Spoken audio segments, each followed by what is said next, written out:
क्रमाने येणारी संख्या शोधायची आहे। आणि आपल्याला माहिती आहे क्रमाने संख्या दिलेल्या संख्या मालिकेत आपण सर्वात पहिले बघतो की ही समसंख्या आहे का सगळ्या? नाही, काही विषम आहे आणि काही सम आहे।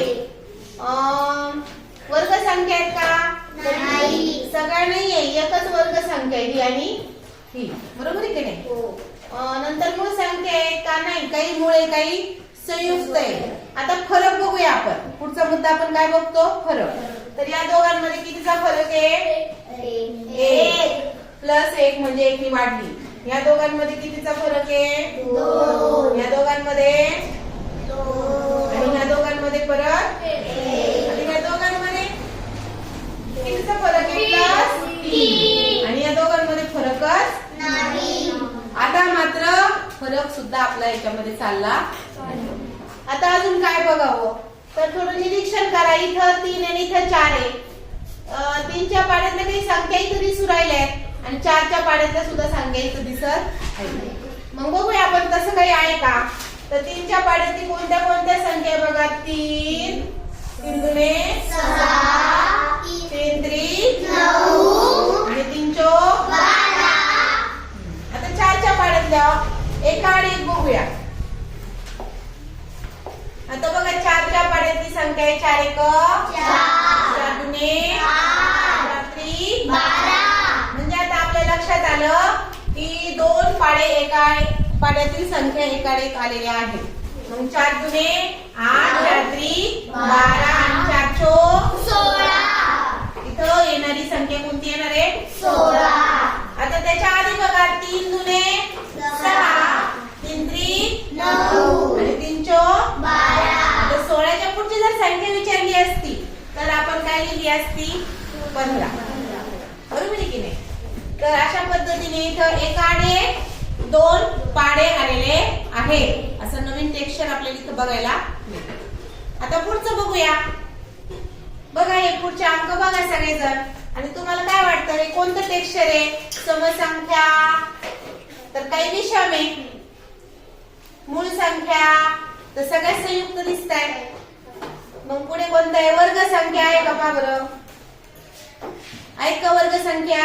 चौरस संख्या वर्ग संख्या हो, म्हणजेच त्याला काय म्हणतो आपण? चौरस संख्या असं म्हणतो। मग बघा हा कितीचा वर्ग आहे? 2 चा वर्ग। हा कितीचा वर्ग आहे? 9 3 चा वर्ग। 16 कितीचा वर्ग आहे? 4 चा वर्ग। 5 चा वर्ग 25 6 चा वर्ग 36। मग इथं कोणाचा वर्ग येईल बरं? 7 चा वर्ग किती? 49 येणार।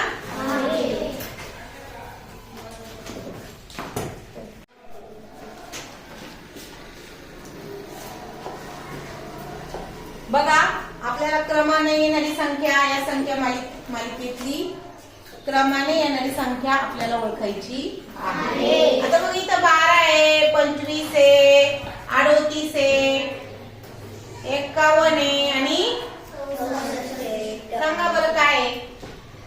13चा फरक आहे। प्रत्येकामध्ये कितीचा फरक आहे? 13 प्लस 13 प्लस 13 प्लस 13 प्लस 13। याच्यात सुद्धा किती? 64 मध्ये सुद्धा किती मिळवायचे? प्लस 13 मिळवायचे आहे। 64 मध्ये 13 मिळवल्यावर किती येतात? 77 77 येतात। तर पुढचा अंक आहे 77। बघा क्रमाने येणारी संख्या ओळखामध्ये पुढील उदाहरण आहे, थोडं वेगळं आहे बघा, थोडं लक्ष द्या। आता बघा इथं आहे या 3 कोणत्या संख्या आहे? 11 13 17 कोणत्या संख्या आहे? आणि पुढच्या किती आहे? संयुक्त आहे। आता याचा फरक बघूया आपण, कारण त्या सगळ्या सम पण नाही सगळ्या विषम पण नाही। या काही विषम इथपर्यंत ही काय आहे? सम। त्याच्यामुळे आपल्याला थोडासा विचार करावा लागेल। बघूया फरक कितीचा फरक आहे दोघांमध्ये? प्लस 2। या दोघांमध्ये प्लस 4। या दोघांमध्ये प्लस 8। या दोघांमध्ये प्लस 7। आता इथं वाढत गेलं चाललं होतं 2 4 8 नी, पण मध्ये 7 आला। आता परत विचार करावा लागणार आहे. तर काय विचार करू शकतो आपण? तर बघूया आता या दोन अंकांची बेरीज करून बघू आपण. यामध्ये 1 आणि 1 किती होते? या दोन अंकांची बेरीज किती येते? 2. या दोन अंकांची 3 आणि 1 यांची बेरीज किती येते? 7 आणि 1 यांची बेरीज किती येते? 2 आणि 5 यांची बेरीज किती येते? आणि 3 आणि 2 यांची बेरीज किती येते? 5. आता बघा थोडं वरती बघितलं तर याचं आणि याचं कॉम्बिनेशन जुळतंय. याचा अर्थ असा आहे की 11 मध्ये किती मिळवले? तर त्या अंकांची बेरीज मिळवली.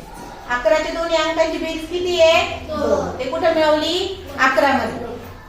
13च्या दोन्ही अंकांची बेरीज किती आहे? 4. ती कुठे मिळवली? 13 मध्ये. 17च्या दोन्ही अंकांची बेरीज किती आहे?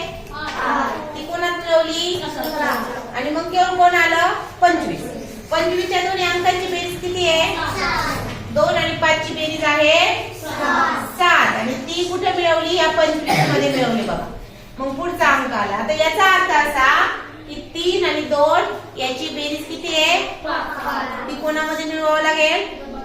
32 मध्ये मिळवावी लागेल. आणि मग 32 मध्ये मिळवल्यावर पुढची संख्या आपल्याला भेटणार आहे. ती किती आहे मग?